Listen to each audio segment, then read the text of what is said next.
성경 말씀은 로마서 5장 1절에서 2절입니다. 다 함께 동복하겠습니다. 그러므로 우리가 믿음으로 어렵다 하심을 받았으니 우리 주 예수 그리스도로 말미암아 하나님과 화평을 누리자. 또한 그로 말미암아 우리가 믿음으로 서 있는 이 은혜에 들어감을 얻었으며 하나님의 영광을 바라고 즐거워하느니라. 아멘.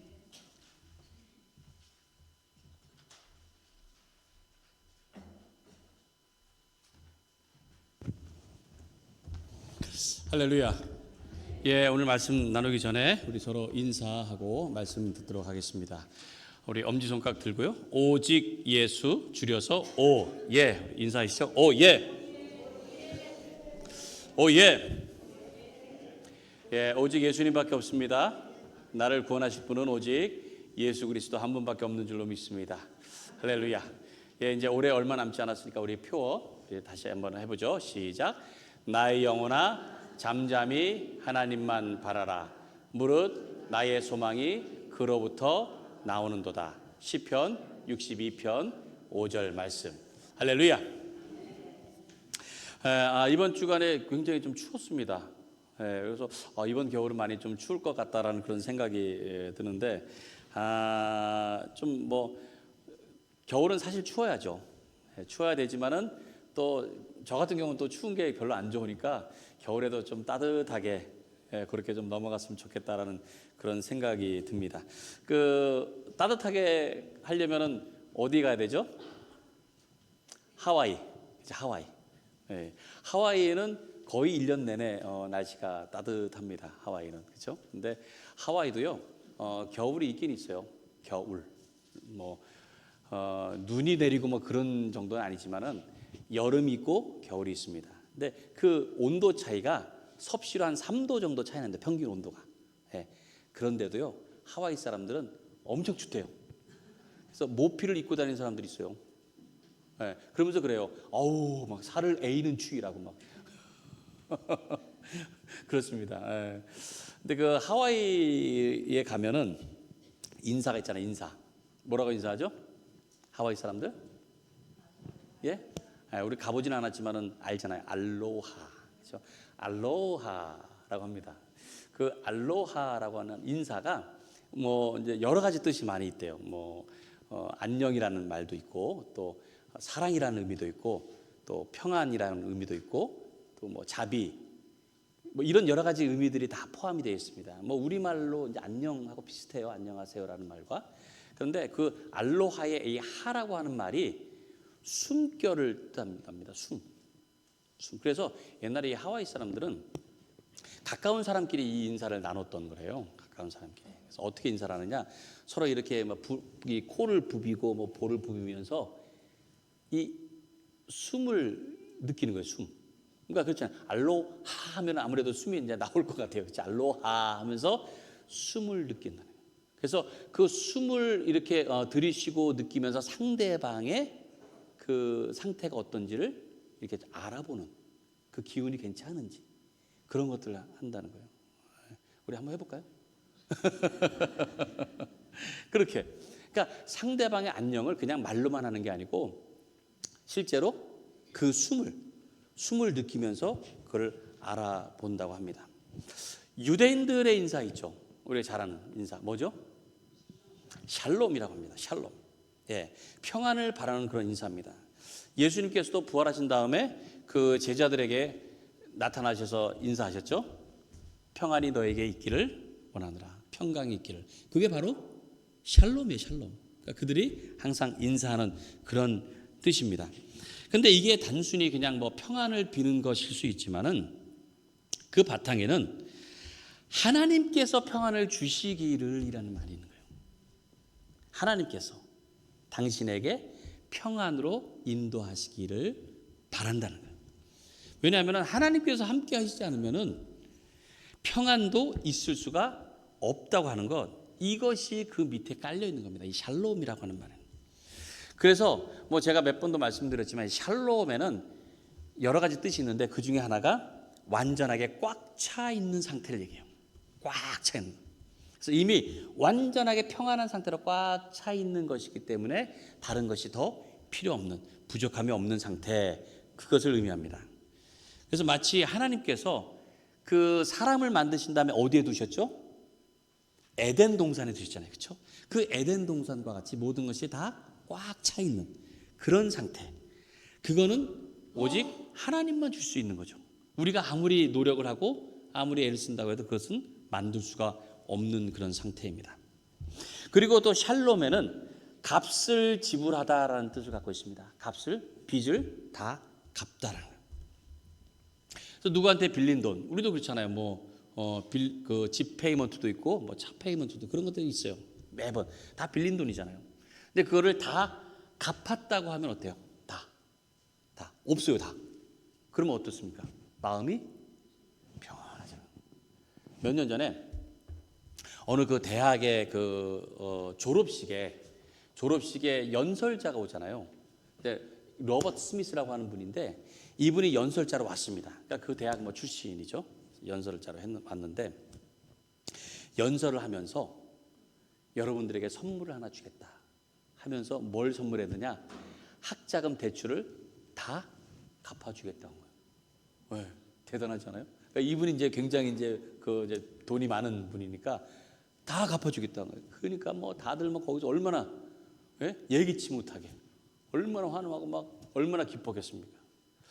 내년에 우리 아들이 졸업하는데 혹시 거기 연설자로 오시면 어떨까 하는 생각이 드는데, 우리가 빚이 있다고 하는 거, 이거를 다 갚은 거, 다 그 값을 지불했다고 했을 때에 그것이 바로 평온한 것, 이것이 샬롬이라는 거예요. 샬롬. 근데 예수님께서 이 샬롬을 이루셨습니다. 죄로 인해서 죽어야 마땅한 값을 주님께서 대신 지불하셨다는 거예요. 내가 내 목숨으로 지불했다. 그래서 예수님으로 인해서 우리가 그 샬롬을 누리고 있는 것입니다. 하나님과 영원히 함께할 수 없는 죄인이었지만은 하나님의 구원이 이루어지도록 예수님께서 화목 제물로 오셔서 진정한 샬롬을 이루신 줄로 믿습니다. 오늘 본문에서 그래서 이렇게 말씀을 하고 있어요. 먼저 1절 볼까요? 1절. 자, 그러므로 우리가 믿음으로 의롭다 하심을 받았으니 우리 주 예수 그리스도로 말미암아 하나님과 화평을 누리자. 여기서 이 화평을 누리자라고 하니까 마치 이렇게 권면하듯이 화평을 누리자라고 이렇게 얘기하는 것처럼 들리지만은요, 원래 뜻대로 살펴보면은 그 화평, 평화, 이거를 누리고 있다라는 상태를 의미합니다. 그 세번역 성경을 보니까 좀 더 정확하게 풀어서 기록을 하고 있어요. 세번역에 이렇게 되어 있습니다. 그러므로 우리는, 같이 한번 읽어볼까요? 시작. 그러므로 우리는 믿음으로 의롭다 하심을 받았으므로 우리 주 예수 그리스도로 말미암아 하나님과 더불어 평화를 누리고 있습니다. 우리가 누리고 있다는 거예요. 예수님으로 인해서 믿음으로 의롭다 하심을 받아서 이제는 하나님과 함께 평화를 누리고 있다라고 그 상태를 말하고 있는 것입니다. 여러분들 안에 하나님의 평안이, 하나님의 평강이 있는 걸 믿으십니까? 여러분 안에 있다는 거예요. 그런데 사실은 이 평안이 이미 우리 가운데 있음에도 불구하고 우리가 그걸 잘 느끼지를 못해요. 조금만 힘들고 조금만 고달파도요, 이 마음이 불안합니다. 왜 그럴까요? 하나님께서 이미 우리 안에 평화를 주셨는데 그것을 우리가 제대로 느끼지도 못하고 제대로 쓰지 못하게 그런 거예요. 우리 안에 이미 있습니다. 근데 그렇잖아요. 아무리 좋은 것이라도 그것을 잘 쓸 수 있어야 되는 거예요. 그래서 여러분들을 오늘 말씀을 통해서 세상에 줄 수 없는 평안을 우리에게 주셨다고 했는데, 그리고 하나님과 함께 우리가 누리고 있다고 했는데 그것을 정말 꺼내서 누릴 수 있는, 쓸모 있게 사용할 수 있는 그런 여러분들 되시기를 간절히 축원합니다. 자, 그렇다면 어떻게 해야 평화를 누릴 수 있을까? 어떻게 평화를 내가 갖고 있다는 것을 알 수 있을까? 예수 그리스도를 통해서 하나님께서 우리에게 주셨단 말이에요. 그리고 하나님께서 그 평안을 누리게 하시는데 여기에 중요한 것이 있습니다. 어떻게 누려야 되느냐? 오늘 이 본문에 보면은 세 번의 성경에 보면은 여기에 오늘 본문에는 없는 단어가 하나 있습니다. 그게 뭐냐면 바로 이겁니다. 더불어라고 하는 거예요. 더불어. 프로스라고 하는 단어인데 이 더불어라고 하는 게 원래 원어 성경에도 있습니다. 그러니까 하나님과 평안을 누리는 게 아니고 하나님과 함께. 함께라는 거예요. 그러니까 이 더불어라는 말을 우리가 잘 주목해야 되는 거예요.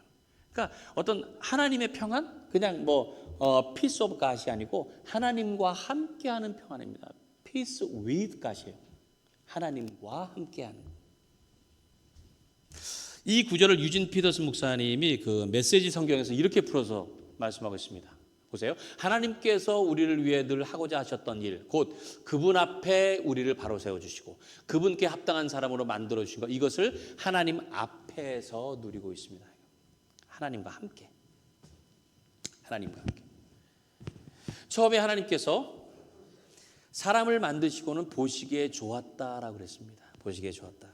그리고 한없이 축복하신 그 모습, 그것이 바로 참 평안, 샬롬의 상태인 거예요. 그것을 하나님 앞에서, 누구 앞에서? 하나님 앞에서. 근데 사실 이게 쉽지 않아요. 이게 하나님의 평안, 그 평안만 내가 누리는 거는 괜찮아요. 근데 하나님과 함께하는 평안은 조금 쉽지 않다는 거예요. 그러니까 하나님과 함께한다는 게 이게 조금 사실 걸립니다. 여러분, 제가 예를 들어볼게요. 그 시어머니, 한국은 이제 시어머니와 이제 며느리 갈등, 요즘 그런 것도 없대요. 왜냐하면 시어머니들이 눈치를 봐야 된답니다. 이제는 며느리. 그래서 훌륭한 시어머니는 누구냐? 그 며느리를 위해서 반찬을 다 해가지고 갖다 준. 더 훌륭한 시어머니는 누구냐? 그거를 갖다 주는 게 아니고 경비실에만 맡겨놓고 바로 가버려야 돼요. 자, 보세요. 반찬을 갖다가 해주시는 시어머니가 참 고맙긴 하지만 어떻게 보면은 아예 반찬만 놓고 가는 게 더 편해요. 그렇죠? 그 가는 게 편해요. 아무리 좋은 시어머니도 불편할 수 있다는 거예요. 그냥 반찬만 있으면. 이게 바로 지금 오늘 말씀하는 거예요. 우리가 생각해 볼 문제라는 거예요. 하나님의 평안만 내가 그냥 누리는 거, 우리는 이것만 바랄 수 있다는 거예요. 근데 그 평안이 어떻게 해야 된다고요? 하나님과 더불어 있을 때 있다는 거예요. 하나님과 더불어 있을 때.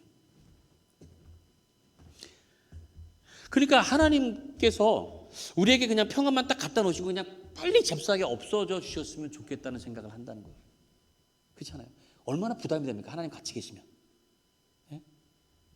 그러니까 우리가 하나님께서 주시는 진정한 평안을 누리기 위해서는 먼저 하나님과 함께, 예수님과 함께, 항상 하나님을 곁에 모시는 이런 경건한 생활, 성별된 삶, 이것이 우리 가운데 필요한 거예요. 육신에 속한 삶은 영적인 삶을 살 수 없다고 분명히 성경에서 말씀하고 있어요. 우리 안에 누가 있어야 돼요? 성령이 있어야 돼요. 하나님의 영이 있어야 된다는 거예요. 우리가 그래야 하나님의 사람인 겁니다. 그래서 하나님과 평화를 누린다라고 했을 때는 먼저 그분과 하나 된다라고 하는 거예요. 이것이 큰 은혜지만 사실 우리가 부담되는 것처럼 우리에게는 책임과 노력이라는 게 반드시 있어야 된다라는 말씀이에요.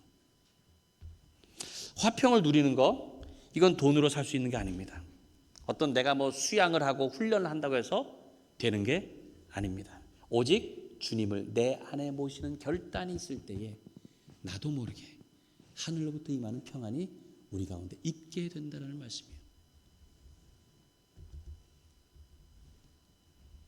육신적인 정욕을 가지고는 영적인 평안을 누릴 수가 없는 겁니다. 그래서 평화의 왕으로 오신 주님을 내 안에 내 삶의 주인으로 모신다는 것, 그것이 가장 우선되는 겁니다. 주님이 내 안에 계심으로 그 주님의 평안이 내 안에 꽉 차게 되는 거예요. 다시 말해서 주님의 평안이 내 마음을 다스리도록, 이끌도록 내어드리는 것이 진정한 평안, 샬롬이 되는 줄로 믿습니다. 자, 이사야 26장 3절 말씀 볼까요? 이렇게 말씀합니다. 주께서 심지가 견고한 자를 평강하고 평강하도록. 예? 평강 위에 또 평강이 더 있는 거예요. 지키시리니 이는 그가 주를 신뢰함이니이다. 심지가 견고하다는 게 뭐예요? 마음이 굳게 돼 있는 자예요. 중심에 하나님을 온전히 믿고 신뢰하는 것을 말합니다. 그런 자를 평강하고 또 평강하도록 지켜주신다고 분명히 약속을 하고 있습니다. 그러니까 마음을 한번 딱 정했으면은 무슨 일이 있어도 바꾸지 않는 거예요. 어떤 어려움이 있어도 한번 내가 하나님을 믿기로, 내가 하나님께 모든 걸 맡기기로, 신뢰하기로 했으면은 끝까지 가는 거예요. 언제까지? 이루실 때까지. 그렇게 가다 보면은 어떠한 어려움이 있고 어떠한 그 과정에 힘든 길이 있을지라도 하나님께서 뭘 주신다고요? 평안을 주신다. 평강, 화평을 주신다. 환경에 따라서 왔다 갔다 하는 게 아니고요. 다른 길이 없나? 다른 해결책이 없나? 그렇게 기웃거리지 않는다. 자, 이사야 57장 20절, 21절 말씀 같이 있습니다. 시작. 그러나 악인은 평온함을 얻지 못하고 그 물이 진흙과 더러운 것을 늘 솟구쳐내는 요동하는 바다와 같으니라. 내 하나님의 말씀에 악인에게는 평강이 없다 하셨느니라. 악인에게는 평강이 없어요. 악인에게는 평강, 내가 평강하려고 해도요, 평강할 수가 없습니다. 사탄은 우리가 하나님과 가까워지는 것을 싫어해요. 그래서 세상에 머물게 하려고 그 달콤함, 즐거움 이런 걸 가지고 유혹을 한다는 거예요. 그래서 하나님과 하나 되지 못하게 하는 거, 멀어지게 만드는 거예요. 근데 우리의 육신의 이런 그 생각, 또 육신의 어떤 욕구 이런 것들은 자꾸 그런 세상을 따라가려고 합니다. 그런데 여러분, 세상의 달콤함과 즐거움이라는 것은 한계가 있는 거예요. 오래 가지를 못합니다. 그래서 결국 어떻게 돼요? 불안하게 되고 평안을 잃게 된다는 거예요. 마음이 이렇게 붕 뜬다 그러잖아요. 마음이 붕 뜬다. 그래서 가벼워지는 겁니다. 마음이. 그래서 바람에 나는 겨와 같이 되는 거예요. 바람에 나는 겨와 같이 흔들리는 거예요. 여러분은 주님과 함께 하심으로 주님께서 딱 붙들어 주셔서 흔들리지 않는 그런 마음으로 평안 가운데 거하시기를 간절히 축원합니다. 자, 오늘 본문 2절 말씀 보죠. 또한 그로 말미암아 우리가 믿음으로 서 있는 이 은혜에 들어감을 얻었으며 하나님의 영광을 바라고 즐거워하느니라. 우리가 이 땅에 살면서 즐거워하는 이유들이 많이 있습니다만은 그 중에 가장 즐거운 것은 하나님의 영광 때문이길 바라요. 여러분들이 가장 즐거운 게 하나님의 영광. 하나님을 영화롭게 하는 것, 이것이 내게 가장 즐겁다. 근데 그렇게 하기 위해서는 먼저는 하나님의 영광이 무엇인지 알아야 됩니다. 근데 오늘 말씀 보니까 이 영광은 하나님의 자녀로서 하나님께서 높여주신 영광입니다. 하나님 나라에 들어갈 수 있는 그런 자격을 얻는 거예요. 자격이 없습니다. 자격이 없음에도 불구하고 하나님께서 우리에게 마치 선물과 같이 주셨다는 거예요. 선물과 같이 자격. 제가 그 군대에 있을 때에 그 군종병이라고 그러죠. 군목 목사님하고 같이 있는 그 군종병으로 이제 했는데 우리 군목 목사님 계급이 소령이세요. 소령. 소령. 그러면 이제 소령이니까 제가 이제 같이 이렇게 가잖아요. 그러면은 다른 이제 그 다른 군인들이 소령 오면 어떻게 해요? 격려를 붙이잖아요. 격려. 다 격려합니다. 지나가면서 다 격려하는데 저는 만약에 저보다 계급이 높은 사람이 있더라도 그분이 격려하는 거에 제가 같이 격려하지 않습니다. 왜? 저는 옆에 벌써 훨씬 높은 계급이 있는 분이 있으니까. 그런 법칙이 있어요. 그런 법이 있습니다. 그래서 이분이 최고기 때문에 이분 혼자만 받는 거예요. 그래서 보면은 뭐 장교들이 있습니다. 뭐 그런 장교들이 다 이렇게 지나가면서도 소령 우리 목사님이니까 목사님이 다 격려해요. 그럼 저는 안 해요. 그러니까 어떻게 보니까 저는 받는 것 같아요. 제가 소령도 아닌데, 예? 저는 소령도 아닌데도 거기 이렇게 옆에 같이 지나가면서 그 모든 격려를 다 받는 거예요. 나는 자격이 없어요. 근데 하나님의 영광을 내가 이렇게 누린다라는 거예요. 이렇게 누린다는 거예요. 하나님 곁에 있으면, 하나님께서 자격이 없는 자에게 주시는 영광, 이것이 얼마나 귀하고 얼마나 대단한 것인지를 깨닫는 여러분들 되시기 바랍니다. 천국에 가면 그 영광을 누릴 거 아니에요. 주님과 있을 때 그 천사들이 그 옆에서 나팔을 불며 수종든다 그랬어요. 나팔을 불며. 천사들이 왜 그러겠어요? 우리가 하나님의 자녀라는 것 때문에, 하나님의 아들이 되었기 때문에, 그 아버지 하나님의 영광을 나도 함께 누린다는 거예요. 천사가 뭔데? 그렇죠? 나는 아무 자격이 없어요. 근데 예수 그리스도의 피로 구원받아서 천국에 있는 동안에 그 모든 하나님의 영광을 내가 누리게 된다는 거예요. 내가 누린다. 예수님께서 이 땅에 그 화평을 이루시고자 오신 것입니다. 이 진정한 샬롬, 이것을 이루기 위해서 이 땅에 오신 것, 여러분 가운데 그 샬롬이 온전히 이루어지기를 간절히 바랍니다.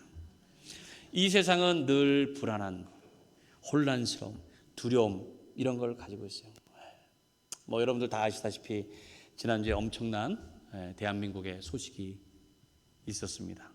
역사에 길이 남을 만한 아주 초유의 그런 사태가 있었고 지금도 아주 혼란스러운 가운데 있습니다. 언제 그런 일이 어떻게 일어날지 우리는 예상을 할 수 없고 참 이해할 수 없는 그런 상황 가운데 언제 우리가 놓이게 될지 모릅니다. 지금 시대가 그래요. 지금 시대가 어찌 보면은 너무 급박한 데다가 예기치 못하는 일들이 하루가 다르게 우리에게 다가옵니다. 그런 시대에 우리의 환경, 우리의 영혼을 자꾸만 흔들려고 하는 그런 많은 요인들이 있지만 우리가 주님과 함께함으로 주님께서 주시는 그 약속된 세상에 줄 수 없는 영원한 평강이 여러분 가운데 함께 하시기를 간절히 바랍니다. 그래서 오늘 우리가 대림절을 또 지내면서 예수님께서 나에게 오신 것이 얼마나 귀한 것인지, 그리고 그 평안을 내가 꼭 누리면서 살아야 되겠다, 다시 한번 다짐하고 다시 한번 확신하는 여러분 모두가 되시기를 주님의 이름으로 간절히 축원합니다. 우리 이 시간에 함께 우리 찬양하고 기도하겠습니다.